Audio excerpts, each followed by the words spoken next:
The Church cares, and so does the St. Raymond Anonymous Foundation for Freedom, Family, and Faith. Hi, I'm Ann DeSantis, Executive Director. In 2015, the Mercedarian Friars came together because they wanted to start a foundation to help families in crisis. And that's exactly what we've been doing over these years. Whether it be something to do with divorce, separation, trauma, job loss, loss of a loved one, or other adversities, we've helped so many families get through those tough times through the spiritual works of mercy. We'd love to hear from you. Please do get in touch with us for our services. They are prayer, priestly consultation, podcasts and videos, and programs and events. We look forward to hearing from you. Just go to nonotus.org and get in touch with me. I look forward to hearing from you. God bless.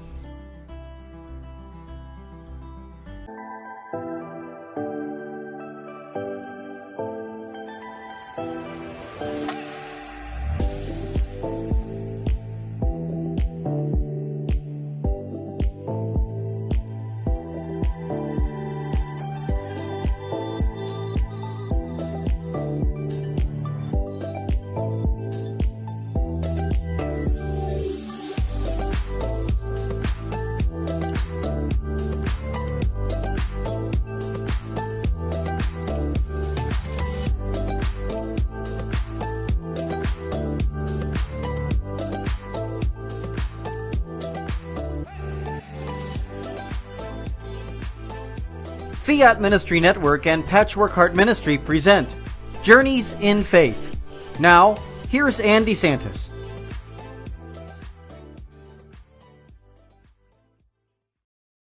Good evening. Welcome to Journeys in Faith here on Fiat Ministry Network. This is Ann DeSantis. This is a special summer edition of the show. I'm so glad to be back here with all of you here because I have two amazing guests. They're friends of mine too. They're the host of the Pints and Pews podcast. I have Robert LeBlanc and Dennis Kivlahan. Thank you both so much for joining me on this show. I hope I pronounced your last name correctly, Dennis. Just a little bit of a change there. And yeah, it's Kivlahan. But close. Kivlahan. Yep. Kivlahan. Yes, Yep. thank you. There we go. So, usually it's my name that's the people have problems pronouncing because the French spelling.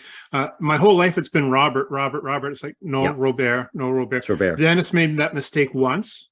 I made it the never first time again. and he corrected me.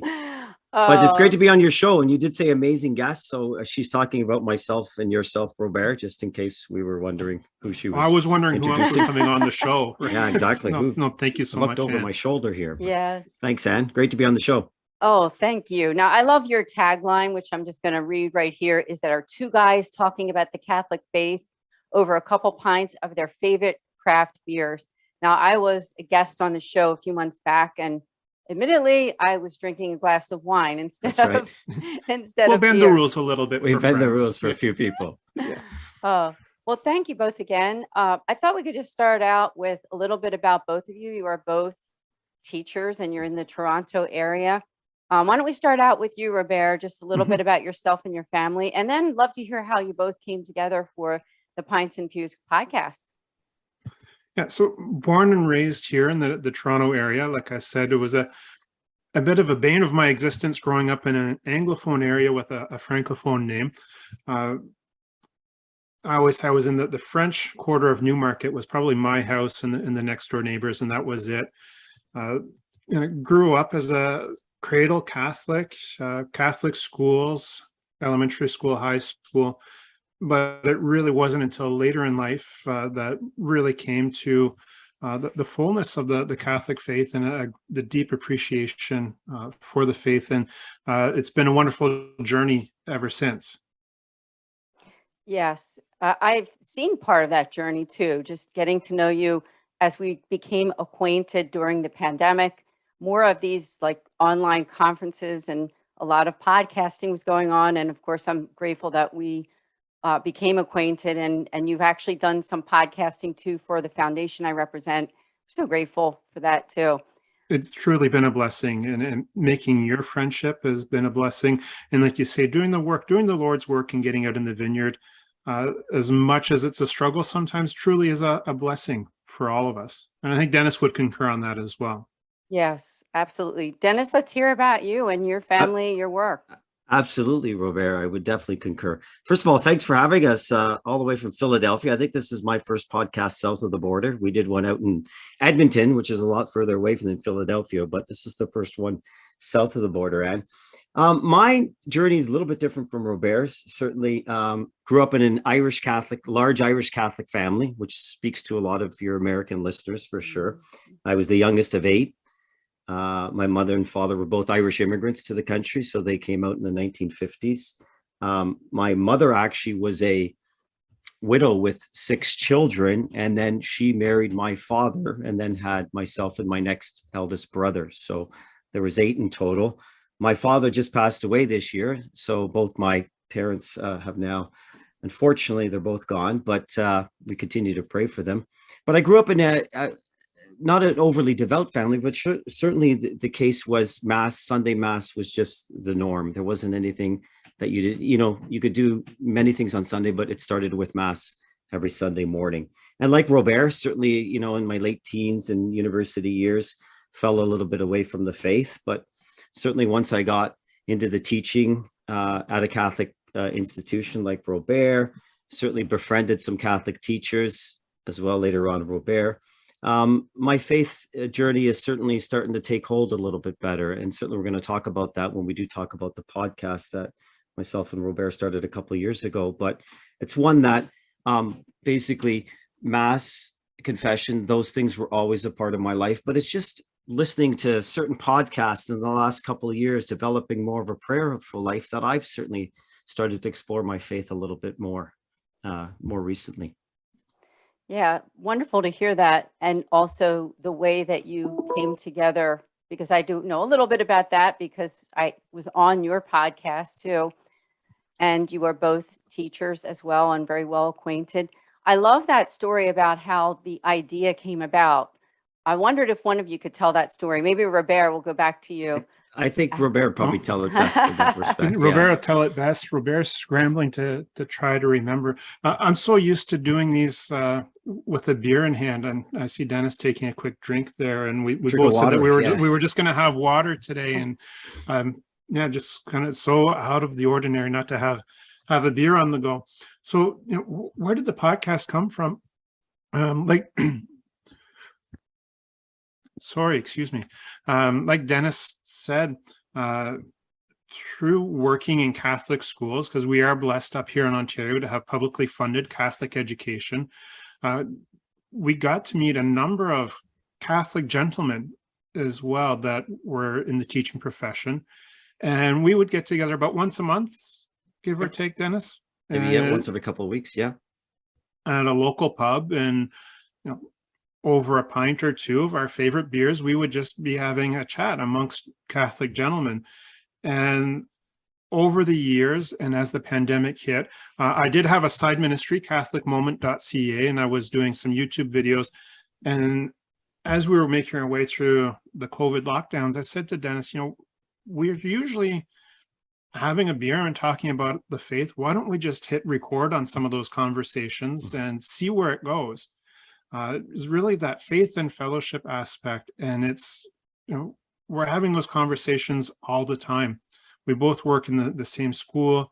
So on our breaks, whether it's at lunch or before school, after school, a lot of times we are chatting things of the faith. So why not share those conversations? I think you mentioned that one time, and we were just at lunch, normally just regularly talking about the faith. And he said, we should really record this. And I didn't give it much thought. I thought, okay. And then he kind of mentioned, a couple of months later, what do you think about a podcast? And I thought podcast, I've never listened to a podcast before. I don't even know how that works. And he just said, well, let's, I'll do all the legwork, which he continues to do. And you just follow along, and we'll see how it goes. And I guess a couple of years later, here we are, still going strong. I was going to ask you, Dennis, do you still know how those work? How to put it together? I leave that to the brains of the trust, the organization.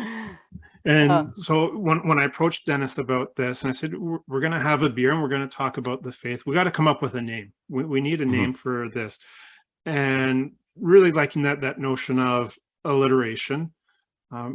We said at one point, we said, Bibles and beers, but we're going to talk more than just scripture. And we hit on the It's pints. a bit longer at first, wasn't it, Robert, our name? And then we shortened Well, it to, at one point we were going to go with G.K. Chesterton. In Catholicism, the pint, the pipe, and the cross can all fit together, yeah, that was a which little is generally Dennis's line at the end of the show. right.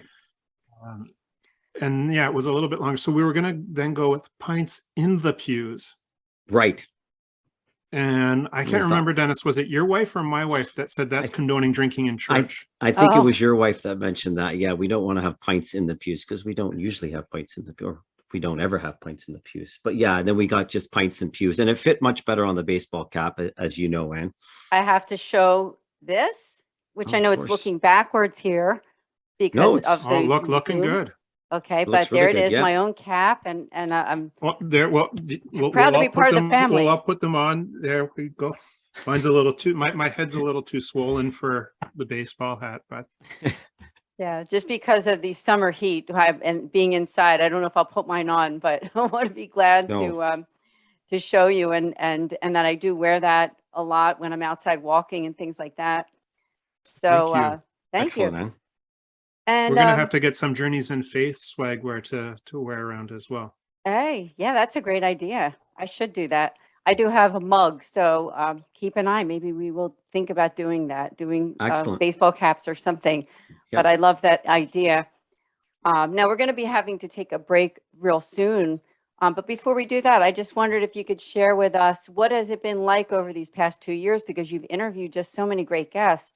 Dennis, maybe we'll start with you. You know what? Thanks, Anne. And I would say it's been an absolute blessing. Now, Robert has been doing, he's written a couple of books and he's been doing a lot of workshops. So he's been quite busy, and his faith has been developing as a result of that.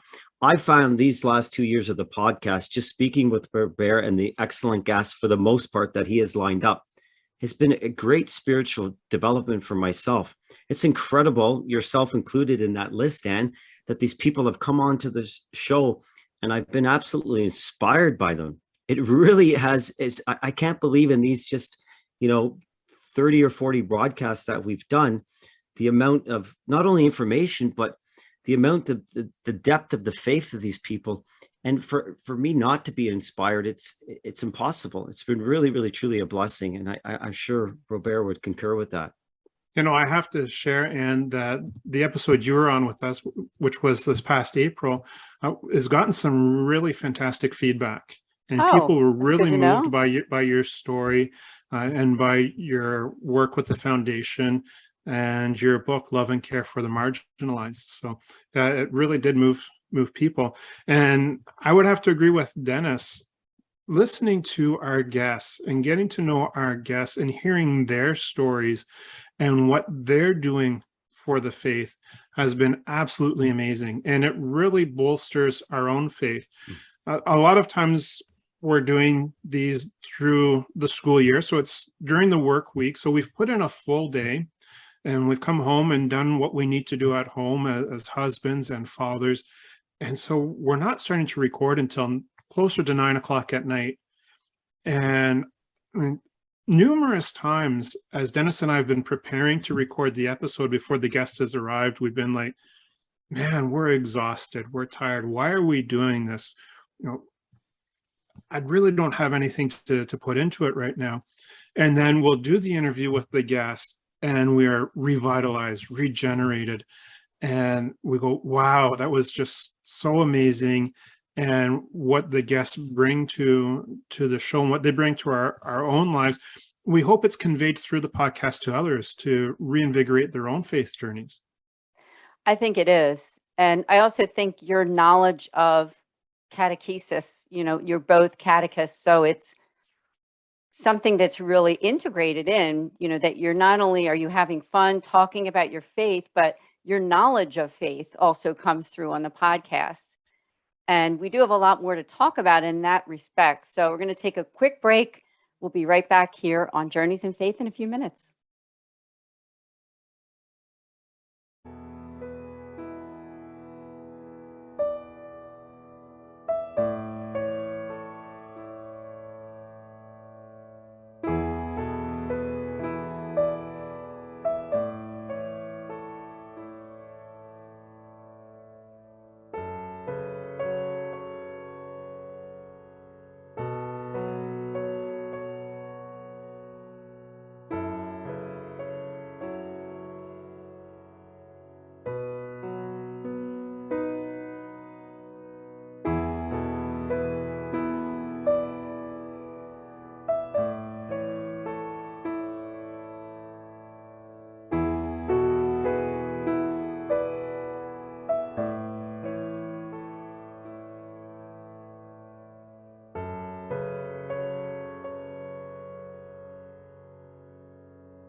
Welcome back to Journeys in Faith here on Fiat Ministry Network. I'm joined by Dennis Kivlahan and Robert LeBlanc with the Pints and Pews podcast. And on the first half of this show, they were talking about their faith journeys. They were talking about the podcast itself and how it came to be. And so I thought maybe we could spend a little bit of time actually talking about some of the guests that you have had on the show, because people who are watching this podcast right now, our show, Journeys in Faith, they might be interested in checking it out. And I'd like to give them that call to action to go to catholicmoment.ca or just simply to Google the Pints and Pews podcast, because you can find that in so many places in the podcasting world. So why don't we just start out with you, Robert? Tell us about some of those guests, the highlights of some of what you've done over the past couple of years. I think each and every guest is a highlight in and of themselves.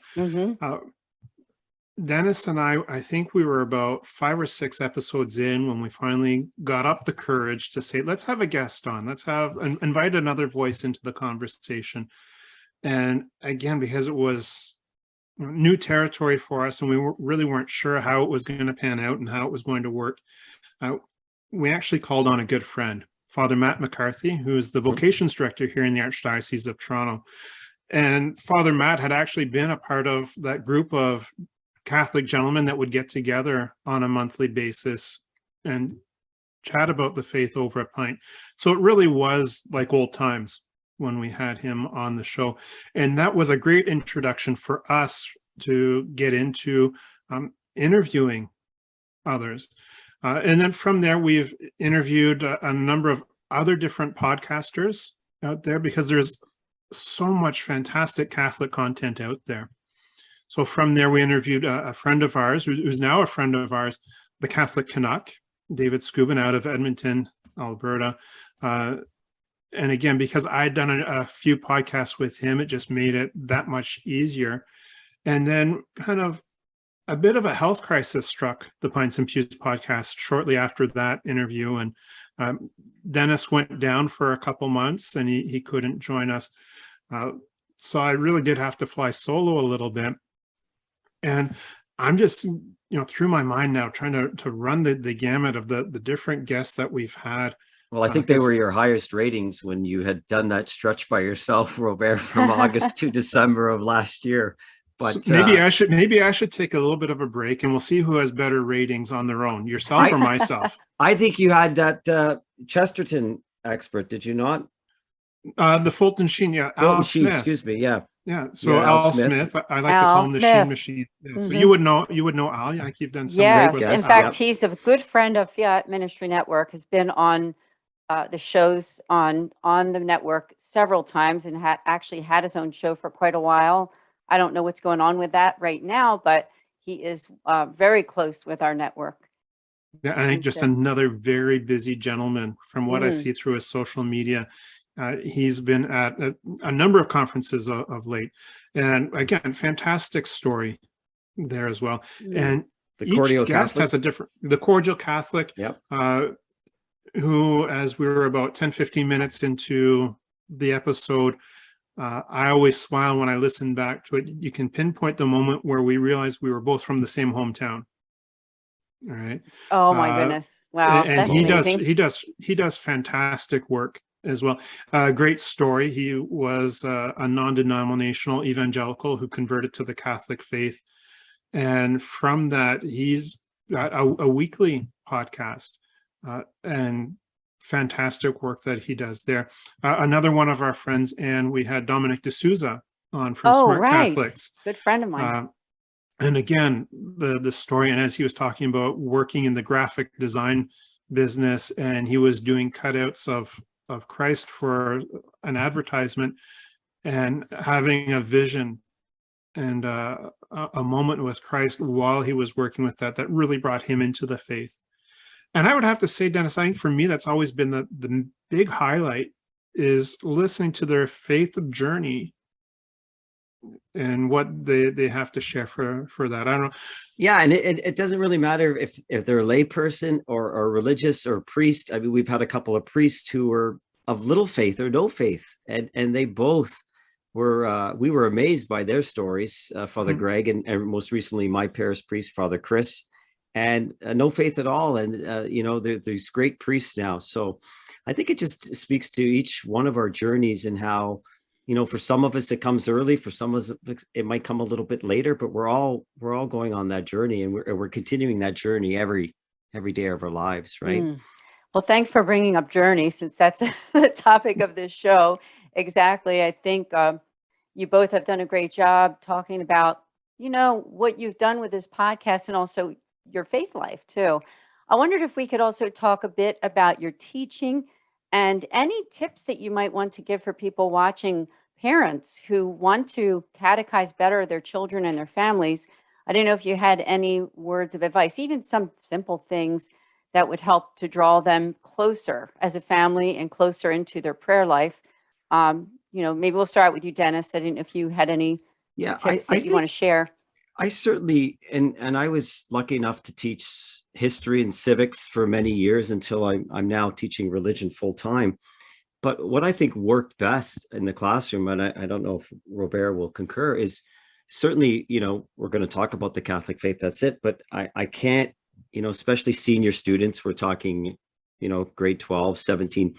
We certainly, you can't get too preachy with them. So I find it best if you just try to live that model, be that model for that person. And I've noticed that since I've gone full time into the teaching religion, is that I have to be careful with my words. And I certainly want to live a life that, would be Christ-like. And that's the one thing I try to do the most. And often I fail, of course, because I'm human. But and I think, parents just living that life for your kids, living that model. How do you love your kids the most? I once heard someone say, and love their mother. And that's what I try to do in my own relationship with their mom, with my wife. So I think that works best for me, just trying to be that model, often failing, but certainly working on it every day. Robert? I think I'm leading the competition in failure on that, but that's Both of us have work, I think, a little bit. yeah, 100%. I think the kids, whether they're your own children or the students in the classroom, know whether you are authentic in the faith or not. So it's one thing to talk the faith and to be teaching the faith, but like Dennis said, if you're not living the faith and living it authentically, the kids pick up on that. And if you're not doing that and they see you being hypocritical, nothing's going to push them away from the faith faster than this, right? Now, on top of that, you're asking, Anya, what would be some tips for parents or for other catechesis teachers? Know the faith. You need to know the faith before you can teach the faith, right? Know the foundation so that you can live out that model of life. But the kids are going to ask the questions. And I've taught everything from grade 1 through grade 12. And all the way through, what I've noticed is that the kids have this thirst to know the truth.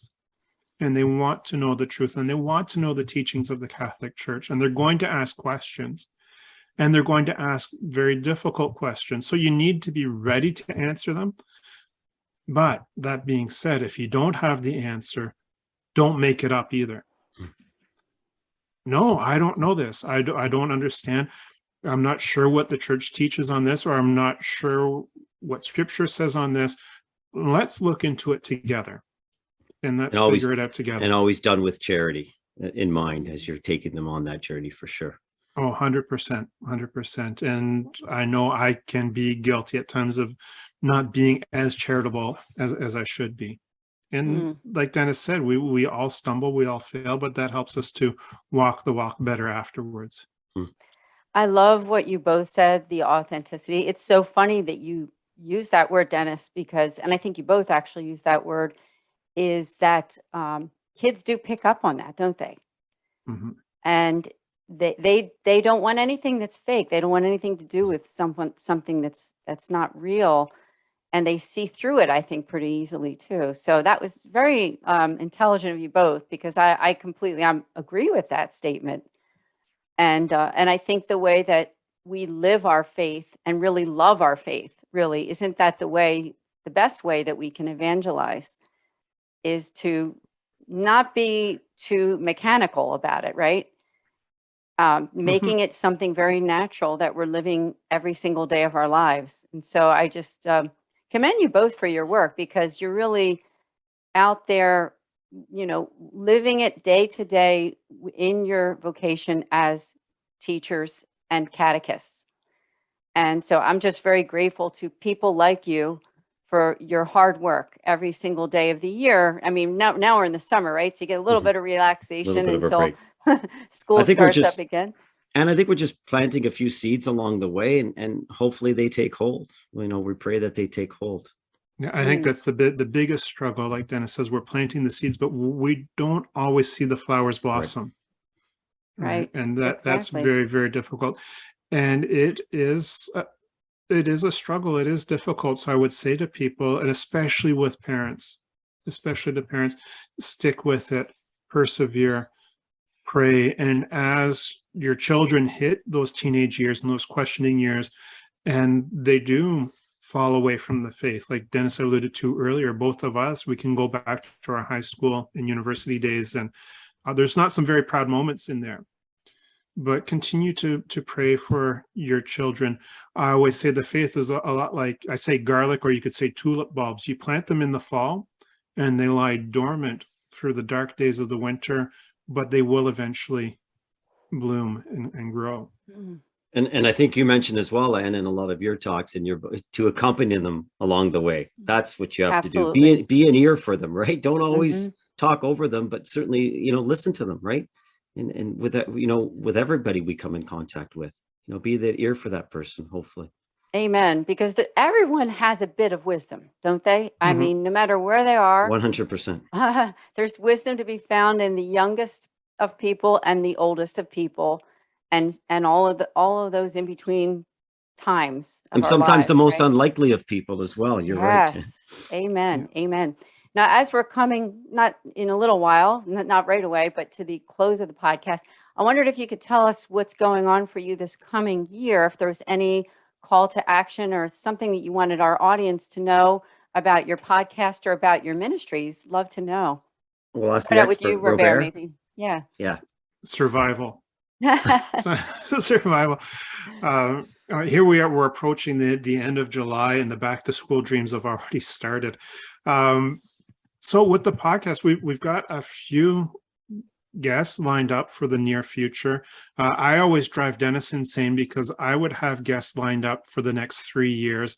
And Dennis is like, yeah, let's just roll out of bed and see who we can get. Let's go down a couple of days. We'll see who we'll get. So, but we do have some great guests lined up. One gentleman, Deacon Pedro, who's actually very busy at this moment this week because he is on the council for the Holy Father's visit to Canada. So as we're recording this, the Holy Father is here in Canada. So I'm really looking forward to hearing from Deacon Pedro what that experience was all about. All right, and he has the Catholic Hour, or the Salt and Light Hour on Catholic Radio. So I'm really looking forward to hearing from him. I know Dennis has a guest lined up for us from Charlie from Min, the business world, who's going to talk about finances and Catholicism. So I think that's something that our listeners might be interested in. And Robert and I keep talking about, a road trip, Trappist monasteries that brew beer in Europe. So that's going to come down. That's probably a couple of years away yet, Robert, but that's a retirement project. But we want to do something with beer and in visiting some beautiful places in Europe. Hey, it sounds like you might want to think about a pilgrimage. I'm just saying. I think that's on the back burner for the Pints and Pews podcast. You could do that. It's in the back of our minds. It's just going to be finding the 5 minutes to get that organized and together. But no, pilgrimage is definitely on the table. Definitely, I might be going to happen. There we go. My husband and I, we Absolutely. can. Maybe this isn't the time to talk about it, but after the podcast, right? So would you both have some final words before we end? Start out with you, Dennis. First of all, Anne, I want to thank you so much for having us on. But I think, I don't know what, I was listening to a few episodes of, various podcasts, yourself included. And I like the fact that, you mentioned something about working within our own domestic life and a family and our friends, and staying to the lane that you're driving in. I think we all want to change the world, and we think that our podcast from somehow is going to have a major effect on the world. Really, it's going to have maybe a few friends and family members listening to, and they might change. And then, as you talked about with Bill, that ripple effect. And hopefully they'll go out and change a few people. And that's it. And I don't have any, preconceived notions. I'm really enjoying my podcasting hosting duties with Robert. I hope it continues, but I have to work on my spiritual life as well. And that's a journey too. So I think and we're never too late. I'm in my 50s now. So I think if one of your listeners is thinking, oh, you know what, I've wasted the last 50 years. And absolutely, it's never too late to start on that journey. Start with a little bit of a prayerful life. Make sure Sunday Mass is in your, weekly schedule, and then everything can just go from there. Such wisdom. Thank you so much, Dennis. And you, Robert? The same.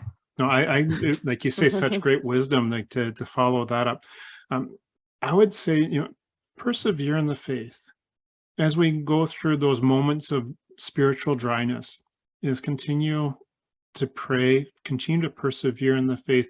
Continue to grow in the faith as well. Listening to podcasts, watching the YouTube videos, reading books, but continue to grow in the faith. Never let it sit still. Go to the saints. Go to Mary. Listen to their words of wisdom. Father Chris, who we were just recording with yesterday, a great pearl of wisdom right at the very end of the recording. Where Dennis asked about that, as far as working through spiritual dryness. And he said, always be trying something new in the faith. Try a new devotional. Turn to a new saint. And I think that's really where we need to be. We need to be constantly growing in our faith, because if we're not growing in our faith, we're stagnating. I love that advice. I mean, especially finding a new saint or something like that, or a new devotion. Because I think we can get somewhat bored with doing the same thing, can't we? So For it's sure. been Definitely. such a pleasure to have you both on this podcast. I'd love to have you back again on Journeys in Faith.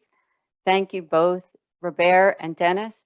And for all of you, we'll see you next time. Now, I do have to make a note here that this is the summer edition of Journeys in Faith. We'll be back in the fall. God bless everyone. We'll see you in the fall of 2022. Thank you, Anne. Thank you, Anne. God bless. God bless.